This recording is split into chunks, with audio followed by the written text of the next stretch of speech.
So as promised from yesterday, we want to start out before we get into recording Contra Krugman, which should be successfully uploaded by Friday afternoon, given cruise ship internet speeds. Although actually, I'm reasonably satisfied with the internet here. I'm gonna begin by giving you an example of how you play two truths and a lie. You got to figure out which thing I'm lying about. So let me remind. I'm going to. All right. And then we'll see who is brave enough to attempt it. Okay. Now, Bob, are you going to attempt this? Oh, Bob's got a good one, I'm sure. Okay. How could we tell? Oh, but you know what? I wonder if are you good at telling if people are lying or not, right? Does that extend to two truths and a lie? Really. Not necessarily. Because it's a kind of bluffing, I suppose.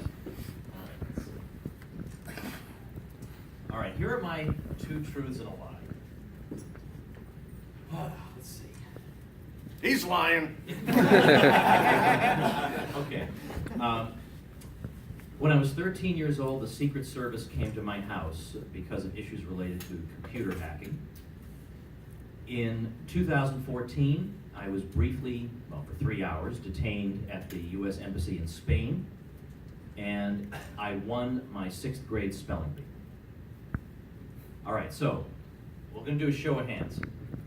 How many people think the lie? You have to spot the lie. Two of those things are true. How many think the lie is the Secret Service came to my house? Okay.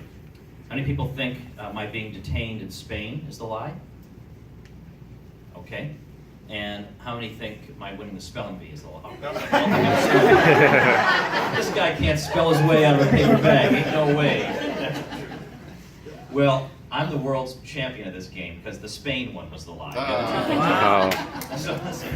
But I love the fact that the thing people were most apt to believe was that the government detained me. That is, so I have a certain cool factor that I appreciate. But it is true that when I was 13, I mean, this is before there was a real internet. We had bulletin board systems you could dial into with a dial-up modem, and one person could be on at a time, and most of you are probably too young even to know what this was. But for me, this was the coolest thing in the world when I was 13 or 14. And I had access to things that, it was just bad stuff. I don't mean pornography. I mean, I could get free long distance, for example, back when that was a thing, because I knew all different codes I could use before dialing the number and whatever. We had much worse than that. And I shouldn't have been doing that, and I've done penance for that, but I was 13, and I hated the world, so that was how I showed it. And the odd thing was that it was for something I didn't do that the Secret Service came to my house. Somebody else, like an idiot, ordered some computer equipment with a stolen credit card number and had it shipped to me so he wouldn't get in trouble. And he was crazy, this guy. He was a nut. He shot his best friend in the leg with a BB gun. This was his best friend. So what's he going to do to me? He says, if you tell anybody, I'm going to come, whatever. So immediately I told people, right away, I said, okay, this crazy loon ordered this thing. So the Secret Service actually came to my house. They wanted to know all about him. They wanted to know, where'd he get this? Where's he getting all these card numbers? So I just told them everybody. I was terrified. I was a 13-year-old kid, went online, I said, here's all the information. They never acted on it. It's the Secret Service. Was it on top of? It was. They went over to his house, though, and they put the fear of God into him. And they said, you are not to cause any problems to this Woods character. But all through the last year, he was a senior, I was a freshman, his friends, he had like a handful. One of them, after another, would come up to me and say, and his name was Jeff Murphy, your long-lost brother. Jeff Murphy wants me to punch you in the face, but I'm not going to. I said, well, that's good. That's very supportive. So that did actually happen, and I did win the 6th grade spelling bee. And I went to the regional spelling bee, which is, and my daughter has done that too, but it's a real waste of time. I mean, I can say that as a spelling bee champion. What a waste of time. You're memorizing words no one ever needs. You can always look them up if you have to. It's a total waste of time. It's just bragging. So the next year, I knew I would win, and I didn't want to go to the regional spelling bee. I don't want to waste my time doing this. So I said to the teachers, can I just be excused? I mean, I won last year. Give someone else a chance. And I tried to be egalitarian, maybe that'll appeal to them. Egalitarian, give everybody a chance to be a winner. That didn't work. They were not letting me off the hook. So I got up, I deliberately misspelled my first word, sat right there. Not doing this. All right, Bob. Can you say badass? Yeah, and then I thought, given all the computer hacking stuff, I thought, if you think throwing the spelling bee is the worst thing I'm up to, man, you have no idea. Okay, you want to give this a shot, my Did friend? the bookies make out on that one? Yeah, I didn't check the Vegas odds on that particular bee. All right, here we go. I don't have anything as racy as throwing the spelling bee, but I don't want you guys to be intimidated and not want to come up here. Okay, so the theme of mine is like, just when you relax and don't worry about others and you can just achieve things. So these are all, two of them I did and one I did not. So one of them is, do you guys know how beer pong works? You know what that is? So there's a ping pong table and you set 10 cups up and put like a little bit of beer in them on each side. And so then you got two guys on this side, two guys on that side. Well, you can play with women too.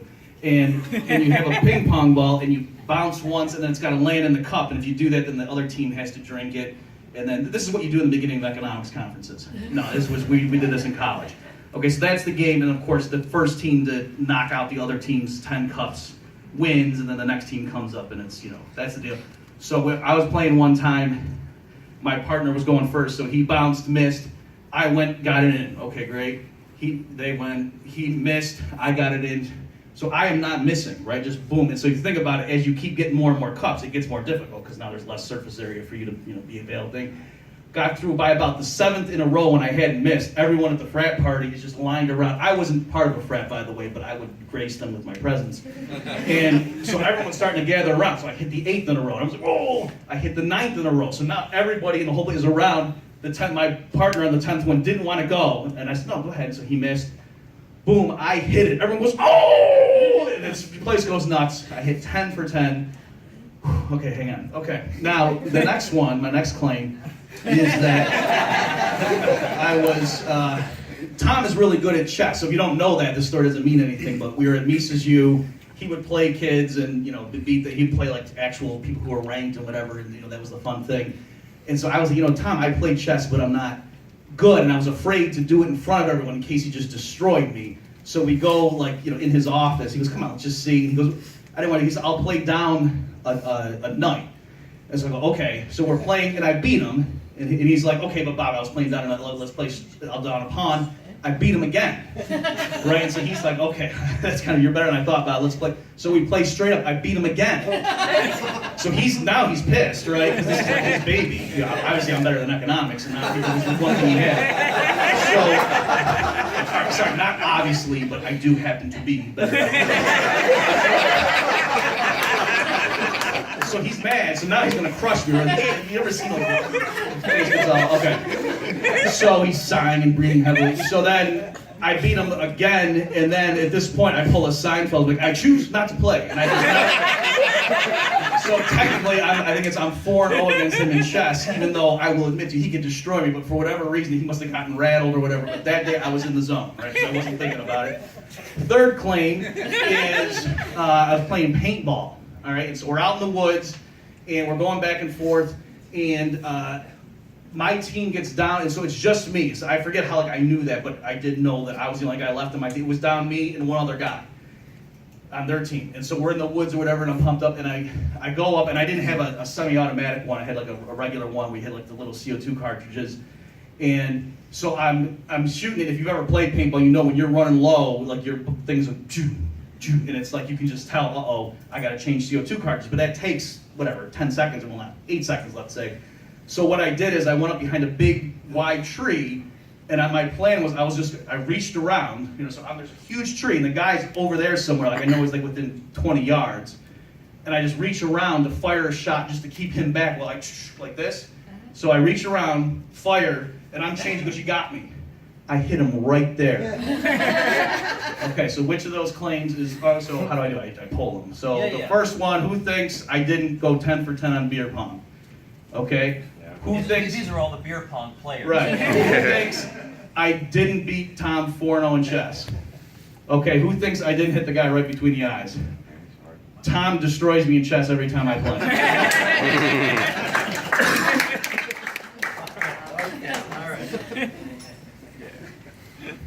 Yeah, I didn't know he was going to do that, so I'm trying to put on sort of a poker face, so to speak, during that. Like, getting, that never happened. obviously. Well, I guess not obviously. I just am a better chess player. All right. Now, do we have a? Now, you don't have to be as great as that. Right? But anybody want to give this a shot? I'm looking in your direction, Rose. All right. Yeah.